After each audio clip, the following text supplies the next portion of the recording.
Welcome to week 4 of MPAI 600 here at Georgetown University School of Continuing Studies. Just a couple announcements. Paper 1 overview. Most of you should have it back to you. If you're seeing this, it's only just a couple of people that haven't gotten it back, but most people did well. You saw my inline comments. I just want to also emphasize that I make inline comments, so you have to actually go into the paper to see where I pointedly made observations. Sometimes that doesn't show up on an iPad or an iPhone, so make sure that you read my feedback on a desktop or a computer. The biggest issue, again, the requirements are way too broad. Way too broad. Think that you have to send a person or collection asset out there to actually collect on and to get an answer on the requirement. So keep that in mind as you're drawing this up. And I just want to give you an example. A lot of you talked about right-wing extremism. Some of you talked about the repeat of the Capitol Hill incident. And some people had what is the right-wing threat to DC? Way too broad. You have to hammer that down, do some analysis to do something like this. Does chatter on QAnon social media rise to a threatening level during the August re-inauguration? For those of you who don't know, there's another QAnon myth out there that Donald Trump will be reinstated as president in August. So you're looking for, you can send people to look and try and differentiate what the normal QAnon chatter is, and you'll always see that on all sorts of open source, but you want to differentiate it to what's threatening, talking about violence, to violent actions that could actually impact a certain day. So that's kind of where I'm going with some of these requirements, and that's why most of you, again, I wrote down, were far too broad. Policy versus intel requirements. Again, you are not trying to evaluate a policy. A lot of you did cybersecurity, ransomware. You're not trying to say, are our systems good to defend against a ransomware? You want to ask, what vectors will ransomware actors use to impact us? You want to make it threat-based. If you start with, is my policy good, or are my cybersecurity protocols good, you're probably going to get an answer saying yes. You're not doing a very good collection requirements. You want to start with something that's threat-based so you can come out with a little bit more unbiased view, and then formulate the policy around the threat, or at least that's how it should work. And then Intel asset versus collection requirement. A couple of you just did, would SIGINT work? What OSINT would work? That's fine in the subcomponents, but in the requirements, you'd want to avoid that, because again, you don't want to tip your hand or bias yourself one way or another on those which collection requirement would be used. You want to ask the question, say this is the question that we need to answer, and then assign whatever appropriate collection requirement is appropriate. And then social media exploitation. Some of you talked about this. We didn't talk about it in class. Maybe we should have.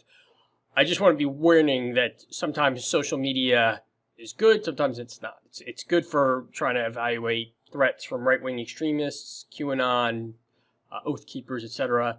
It's not good for evaluating the threat from MS-13, which relies on person-to-person relationships and not necessarily social media.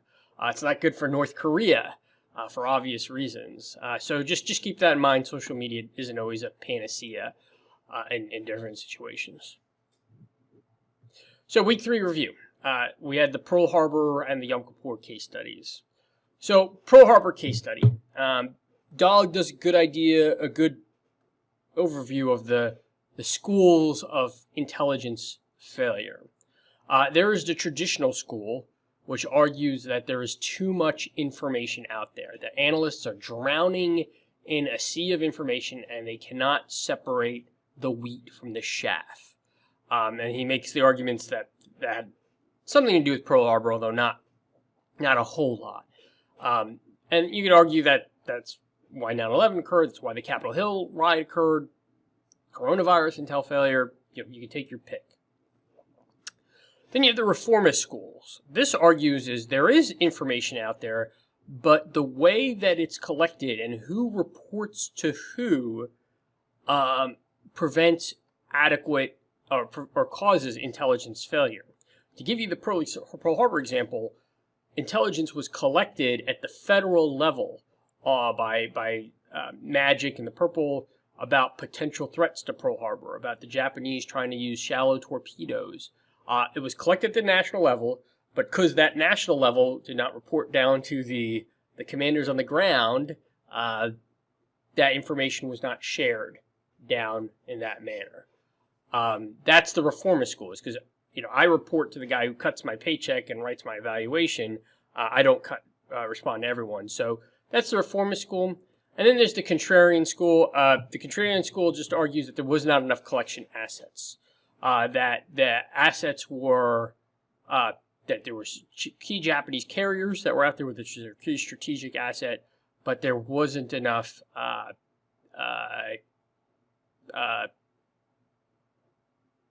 collection assets to collect the information. And this blames the collection issue on it. So that's the contrarian school. Dahl points to positives and disadvantages for all three. And his thesis is not necessarily on these schools, although he talks about them. He looks at the policy-military interface, or the intelligence-policy interface, or intelligence-military interface. He argues that the reason why the intelligence was not receptive, or the policymakers were not receptive to the intelligence about Pearl Harbor, and that's his thesis.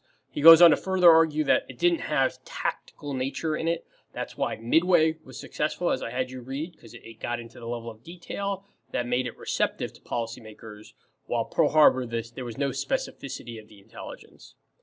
The problem with Dahl's argument, and again, his arguments are, his book is very well written, that's why I sign it, and his arguments are really sound, but I don't necessarily agree with this. Very rarely do you get the tactical intelligence that you had in Midway, where the Japanese are going to attack from this direction at this time on this location.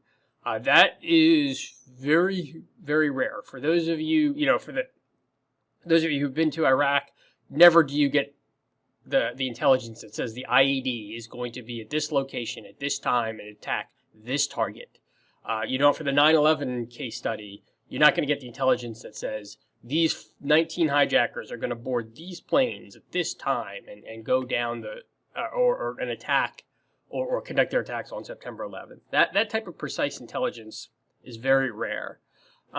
What that brings me to is the Sharma School. It's not really the Sharma School. It is. It just says intelligence is there to initiate reasonable risk reduction measures. What do I mean by reasonable? So I argue that there was enough strategic intelligence and enough warning to the commanders on the ground that they could have put reasonable mitigation circumstances. They could have increased patrols. They could have increased long-range aircraft, have more submarines out there, canceled Sunday leaves, integrate the air defense picture better along the Hawaiian Islands. This was the Sharma School. This is essentially intelligence being translated into mitigation circumstances that would have reduced risk. And that's where I kind of come on the Pearl Harbor case study, and that's what I ask you to do when we talk about all these case studies coming forward, or even the ones that are in the news. In the Yom Kippur War, was there enough intelligence to implement reasonable risk mitigation circumstances? For coronavirus, was there enough intelligence to institute mitigation? For the Capitol Hill riot, you could go on and on and on. I want you to bring this up in your papers when you assign them next, or when we do them next week. But I want you also to just think about this in your current events when you go about this. Anyone could just say, well, all these indicators are there, how'd you not know? Well, it has to be tied to some sort of action that could have prevented or mitigated the risk. So that's kind of the intelligence schools laid out. The Yom Kippur War, again, some of the failures, over-reliance on human, single source. You saw that in the Al Jazeera, The Crossing. Addiction to preconceived notions, in the concept, as was discussed in the Rydell reading, and then lack of a net intelligence assessment. The Israelis were not looking for aircraft or were looking for aircraft to aircraft. They didn't think of aircraft to surface-to-air missile or tank to anti-tank missile. So those were the key issues in the Yom Kippur case study.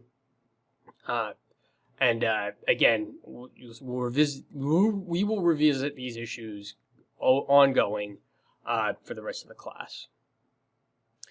So week 4 preview, 2 case. Well, furnace a lot of work, a lot of reading, a lot of discussion. I just want to give you a preview of that.